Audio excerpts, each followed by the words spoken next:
know about salvation. They know how much Christ suffered for us to become Christians.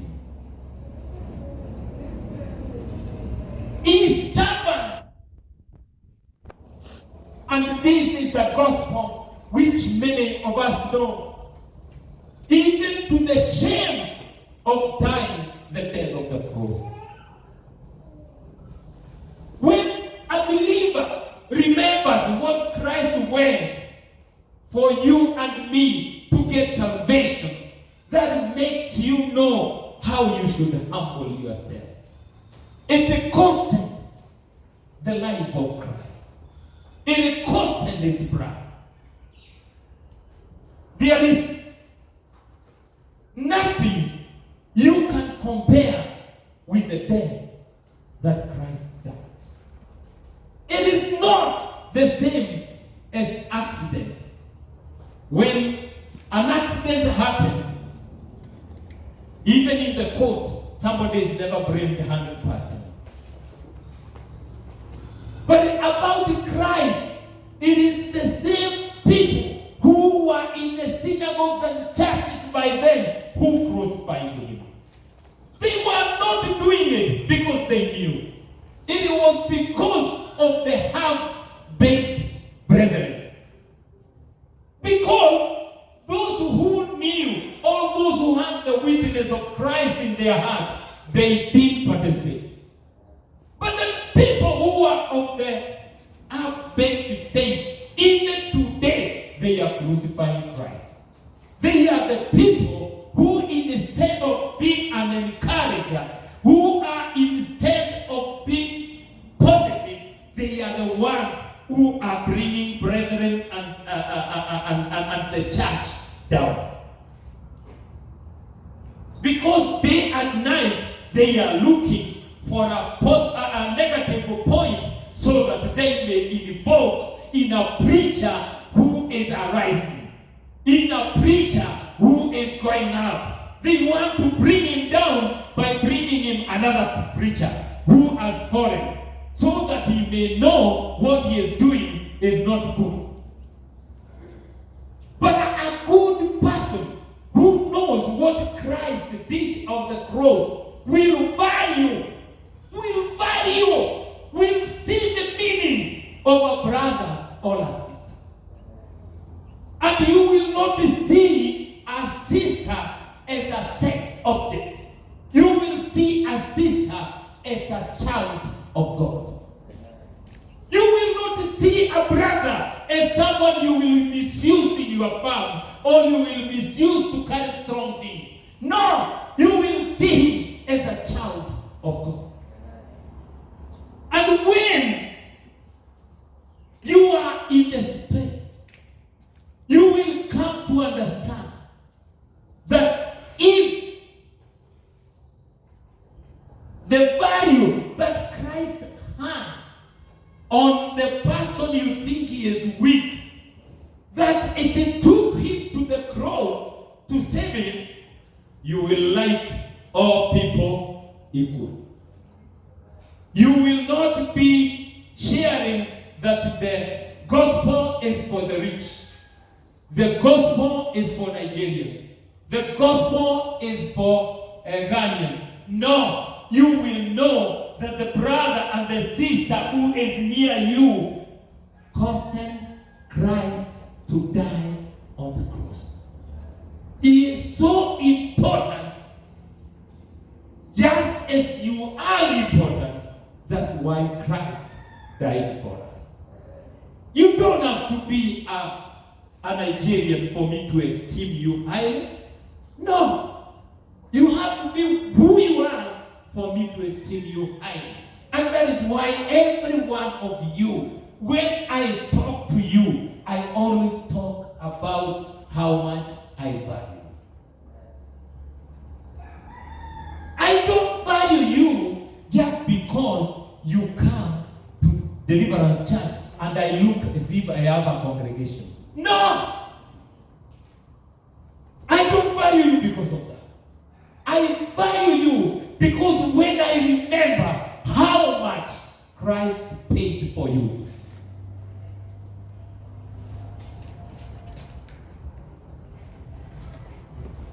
Today, we take it light because every preacher wants people to be in the church. But the mechanism of the church is that we be strong and then we move out to go and preach the gospel. It is not for you or for me to want to have a big crown. No, I want to preach to you. I want to give you the word of God. I want to give you the foundation. After you get the foundation, then you move out and preach the good news. Somebody preach it to you. You receive the Christ. You have to preach to someone to receive Christ. Bwana asifiwe sana. The preparation of tomorrow has to start today. Take care of that one. The preparation of tomorrow starts today. There is no way that we can talk about someone who has been saved and somebody gave out and came to do the ministry to you, and you are not keen to do ministry to someone else. You must do ministry in the name of the Lord.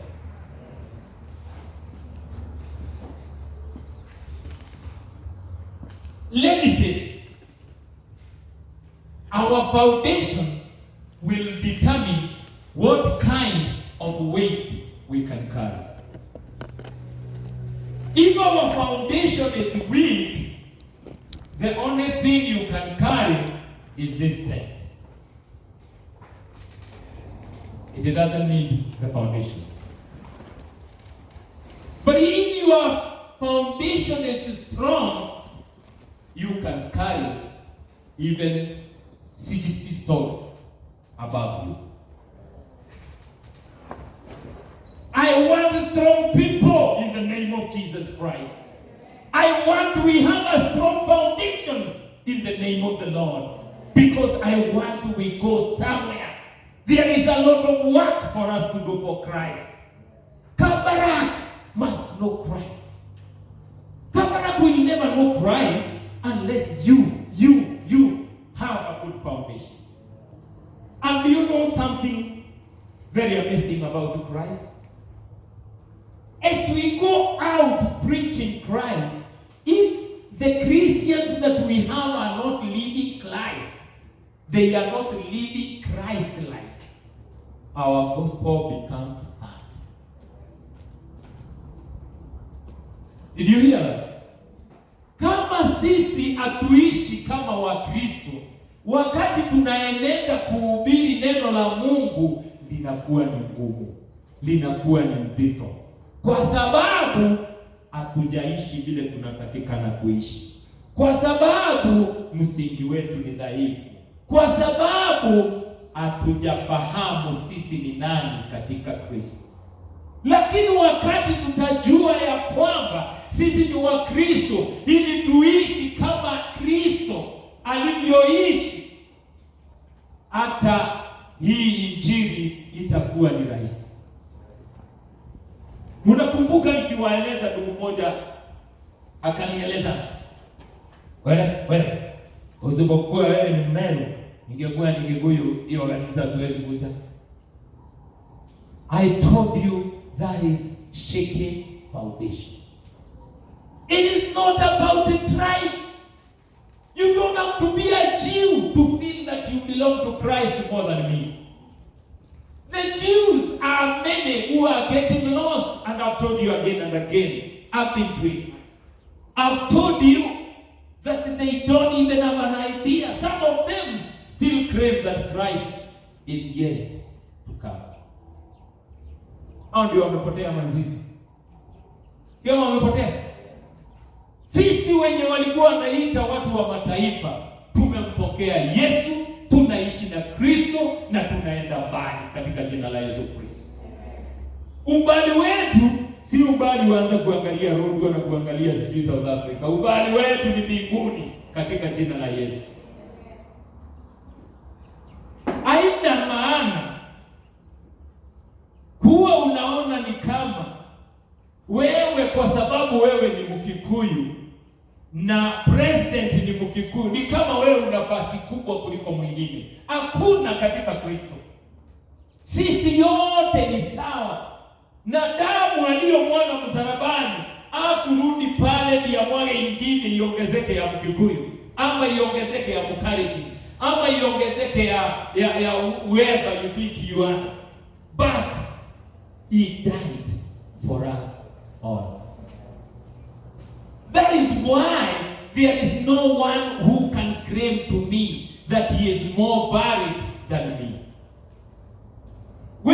When Bishop Mark was praying for me as we were starting this work, in his prayer, because I vividly remember even now, he said, may the Spirit of God go with you, and may the Spirit of God lead you to the people that he wants and he intends. What did that mean? He didn't have a person or some people in mind. What he is saying, he was telling me is, the Spirit that has called you that place will walk you through and will bring you and the others so that we may fellowship together. Today, that is why we are here. The man of God prayed for you so that you may come. Then we may be strong. He didn't tell me that he knows somebody here. He didn't call anyone to tell me, go to so and so, he will help you. No. Why? Because Christ knew his people. And you are the one Christ knew. You are the correct person at the correct time at the right place. And that is why even now he is invoked, that he wants you to be strong. Have a strong foundation so that he may put all what he needs done in the world on your shoulders. Some will ask me, na Biblia inasema mtaondolewa mizigo, mbona unasema atawekelea mizigo juu ya wengine? Biblia inasema put on my yoke. Are you getting it? Mizigo ile unatwaliwa ama inatolewa juu yako ni mizigo ya ulimwengu. Lakini mizigo ya Kristo, mzigo wa Kristo, Biblia inasema ni mwepesi. Na uko mwepesi kwa sababu uko na mwenyewe.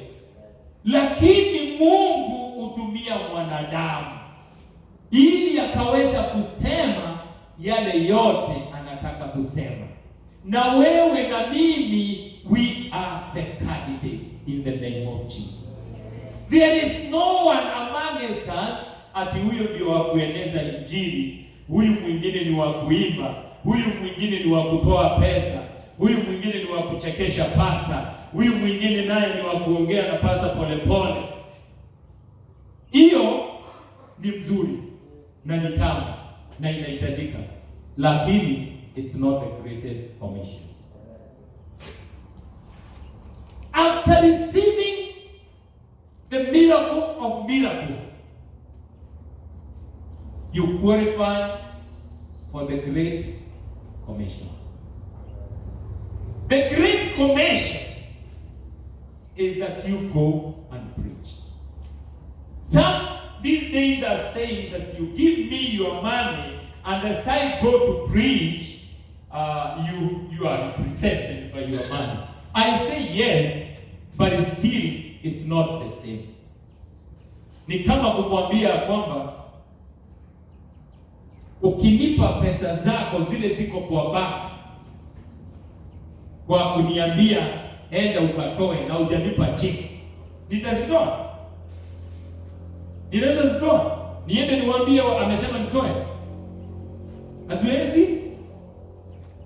Haya, nikikupatia mafuta uende mahali ile utaongea ndio ningeongea?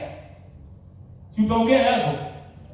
Hata kama nitakuandikia barua, hata wale president anaandikia barua, even though ninashangaa barua zile ninaona president akiandika mingi ni kwa mazishi. Sijui kwa nini andikaji watoto wakizaliwa, andikaji wakati kuna raha, maharusi, andikaji mwenye anasoma kwanza anatoa hotuba yake alafu ndio anarudi anasoma, si ndio? Is that true representation? Never. Because kama ni true representation, angeamuka aseme nimetumwa na nimetumwa hivi, na anakaa chini. Ninamaanisha aje? I'm emphasizing that kama Mungu alipeana commission na akasema kila mmoja wetu aenende katika ulimwengu kote akahubiri Injili. Ni mimi nimesema? Tunaweza pindua hiyo? Hata ukinipa pesa mimi nitaweka mafuta na kwenda kuhubiri Injili, lakini wewe hujahubiri. Ni lazima uhubiri. Lakini kama msingi wako ni dhaifu, nitakuhimiza ya kwamba hivyo unafanya, msingi yako itadhibitika. Haiwezi. There is a secret in witnessing about Christ. There is some fulfillment in witnessing about Christ. There is something hidden in it. And let me tell you, among the works that we do for the Lord, hakuna kazi inakuwaga tamu kama wakati umefunguka. Kwa sababu hiyo kufunguka, kufunguka, sijui unaweza sema aje na Kikale kufunguka. Si tinyo. Oya takan. Hivi oya takan hiyo. That thing will give you a freedom which is not equal to any other. It makes you want to talk to people, telling them about Christ, telling them about the good news, and that time you know the blood of Jesus. If you will find people who are not cooperating, you invoke the blood of Jesus because you have a good foundation. If you find a challenging situation, you will bind it in the name of the Lord because you have a good foundation. If you find a hostile person, you will be able to read to him the word of God. If you will find the Estorites and the eunuch, you will be able to read a verse or two to them to counterattack the knowledge that they want to bring, which is corrupting. That is the foundation I am talking about. That is the foundation that Christ wants us to have. In the book of Ephesians, I think I've really explained it. Chapter 2, verse 11 to 13. Therefore, remember that formerly you are Gentiles. Let's repeat. Therefore, remember that formerly you who are Gentiles by birth and called and circumcised by those who call themselves the circumcision that done in the body by the hands of men, remember that at that time you were separate from Christ, excluded from citizenship in Israel, and foreigners to the covenants of the promise, without hope and without God in the world. Verse 13 is what I want to emphasize. But now in Christ Jesus, you who once were far away have been brought near through the blood of Jesus Christ.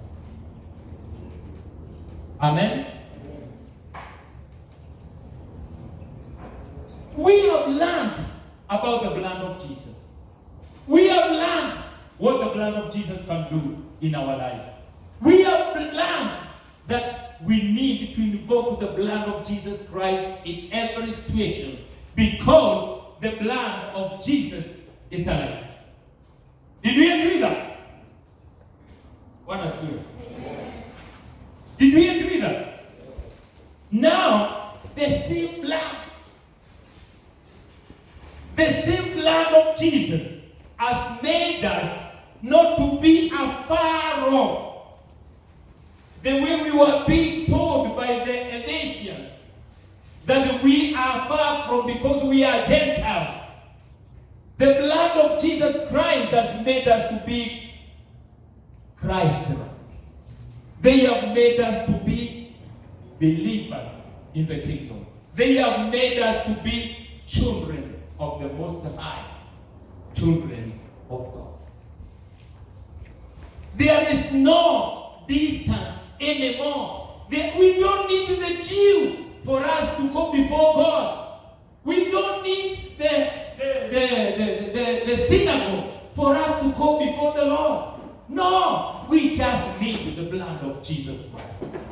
The blood which was shed at Calvary for you and me to receive life and receive eternal life. That life we have received for those who have received in Christ. And because of that, we are co-heir with Christ Jesus. And when we are saying that we are co-heir with Christ Jesus, what does it mean? It means what belongs to Jesus is ours. What belongs to us is Christ. Urithi, unaelewa urithi? Unaweza rithi pamoja na mtu kama amshii. Sikurithi pamoja na mtu ni kumaanisha zake ni zako, zako ni zake. Si ndio? Lakini tusiwe pia kama watoto. Unafikiria huyu mtoto mdogo ni mtoto wako, alafu unampa biscuit. Tunani biscuit tu unampa. Alafu unamwambia nipe. Anarudisha mkono. Unamwambia nikatie. Hata ndio anaenda sasa kabisa. Let us not be like that. Let us be co-heir with Christ Jesus. Because of the blood that Jesus gave for us. It is not us who looked for Christ. It is Christ who looked for us. He shed his blood so that we may be one.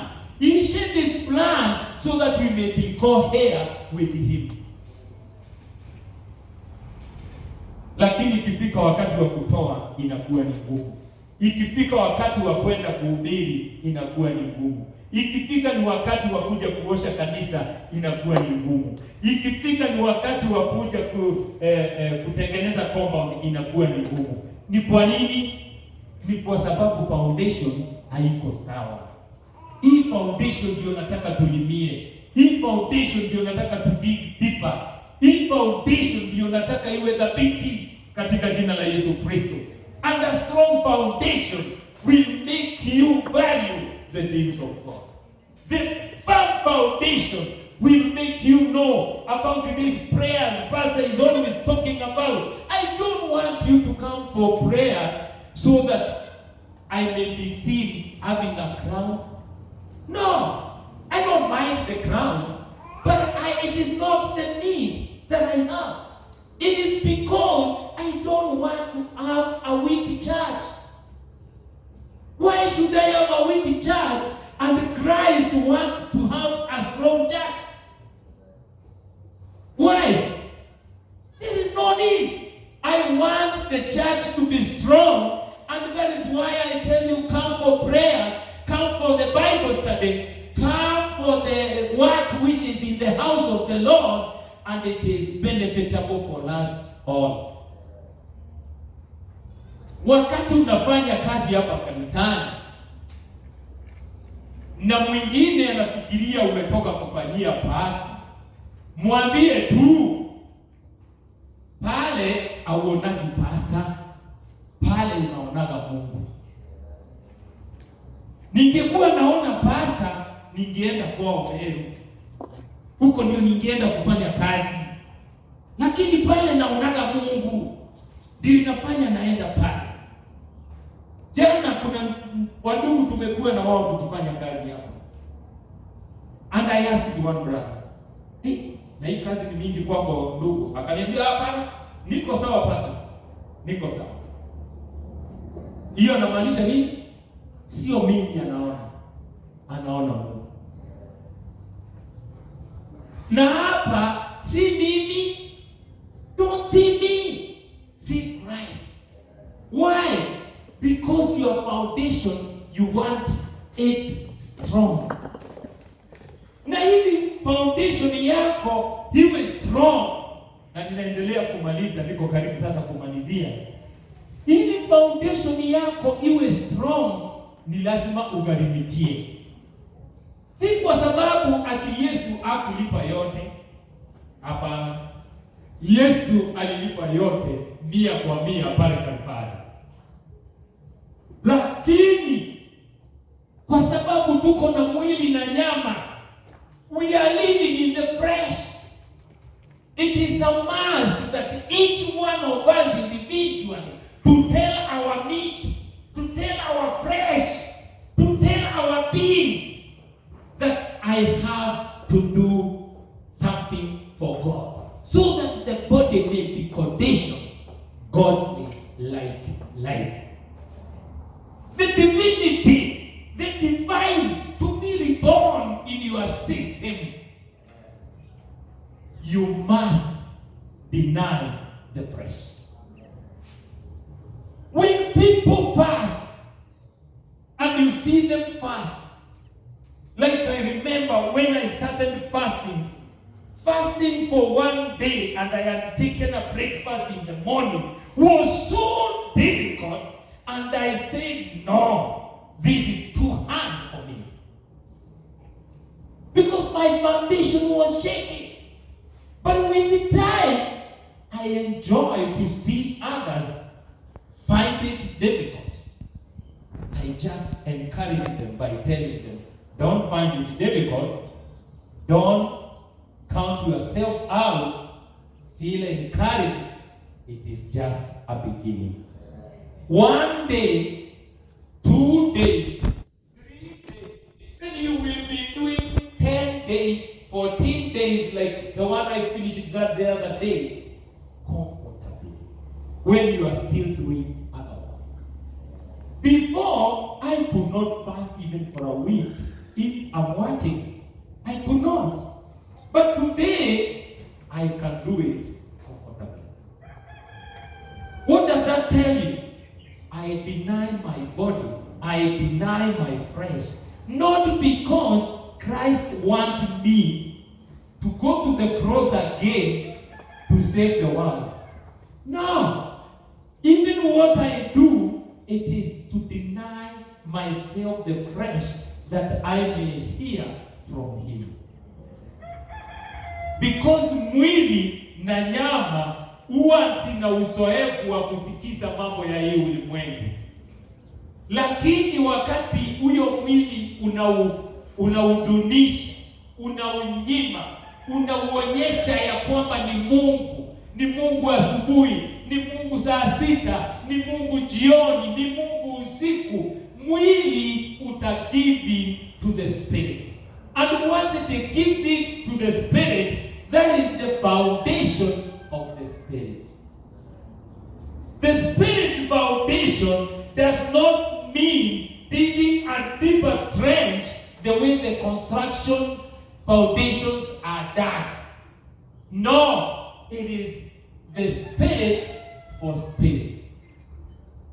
You deny the fresh body, not because the fresh body can help you benefit, but because you can benefit the fresh body once you are in the spirit. Did you get that? Once you become strong in the spirit, you will benefit this mortal and the perishable body that we have.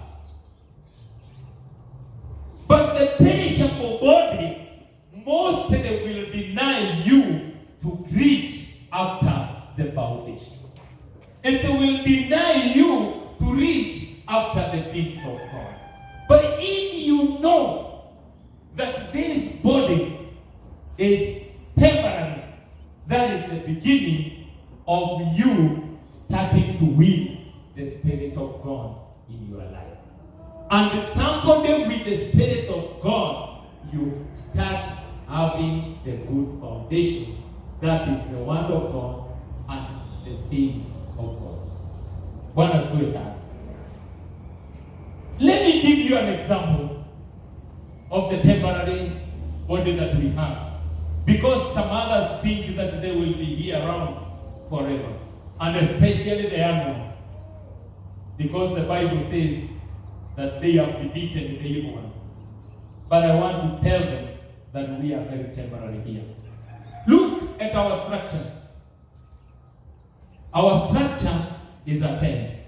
Can you say tent? Tent is very temporary.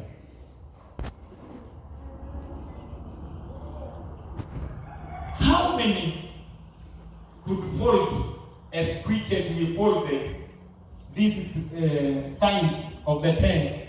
How many of you can fold your house in the same manner? Wangapi wanaweza fold hiyo pati ya nyumba yenu haraka hivyo? Can you?